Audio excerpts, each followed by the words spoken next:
Well, we've got a story about pediatric long COVID. I mean, you hear so much from the pandemic. Well, this story is just one of the many out there, and we're going to help locally because there's a big fundraiser coming up this week. Joining me today, to my immediate left, we have Ayden Varno, and he is suffering from pediatric long COVID. And then we have his mom with us today, Lynda, to tell us more about it. So thank you both for coming today. Thank you for having us. Okay, so Lynda, let's start with you because, you know, your children are #1 in your world, and you always want to keep them safe. And obviously, Ayden got COVID, and this became a nightmare for you, right? A long COVID situation. Yes, it's really been unbelievable, Holly. I credit how far we've come to our faith and our resilience about all of this, because the reality is for the first 9 months of Ayden's pediatric long COVID experience, it was my husband and I who were managing all of Ayden's care independently.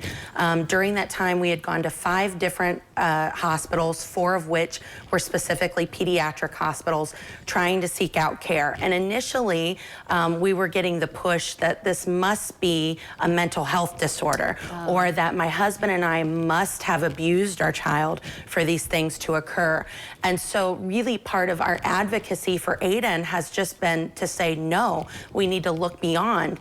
Something must be causing this. So it wasn't until we went for care to Children's Hospital of Philadelphia, and they made the connection for us that they had seen an uptick in these different types of pain cases, specifically that Ayden was having. Ayden woke up one day in extreme pain all over his body, and it's never stopped. And the pain is pretty well centralized to his back. However, it diffuses and moves throughout. The pain will build so high, his body responds in non-epileptic seizures, which then also means that he loses function. There are days that my husband and I have to feed and bathe him. And really, Ayden's quality of life has been significantly impacted by all of this. So when we went to Philadelphia and they made that connection for us, my educational background is in communication, and I had taken a course on health communication at Bowling Green State University. And what was mentioned during that course was how to do medical research, so that way we could be well versed if we ever had to speak on it.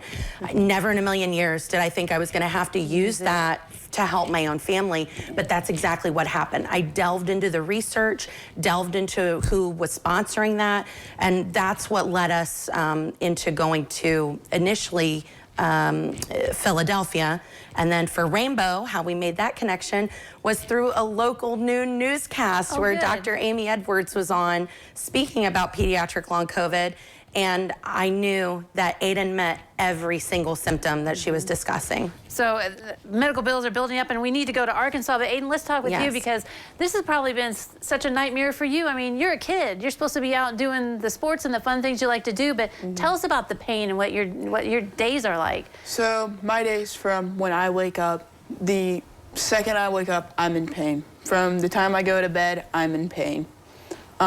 There's some nights when I'm sleeping and I wake up with like a level 10 pain from a pain chart, and I have to calm myself down. I either walk around, I try to do something physical, I try to do pressure, whatnot, and sometimes it works and sometimes it doesn't, and I go back to bed.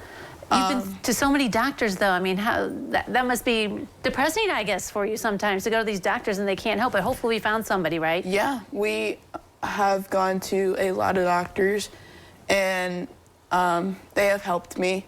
And when we went to Dr. Amy Edwards, she helped us, and she has helped me bring my pain down so that it is better throughout the day. But now we have to go to somewhere else so we can get my pain down to a 0. And Rainbow has been absolutely wonderful, and just highly encourage anybody that's seeing effects with their children since COVID or COVID exposure to reach out to Rainbow Babies and Children's Hospital. Okay, so real quick, there's a big fundraiser coming up on Saturday in St. Mary's. The grandparents are local. They've been doing it. They're from St. Mary's on New Knoxville. So That's how you can help out, right? Go to this Yes. benefit, or there's ways to directly on Facebook and Venmo and things like that to benefit, right? Yes. Yes. So follow us on our Team Varno Facebook page. All the information for the upcoming benefit this Saturday at the Union Hall in St. Mary's will be posted.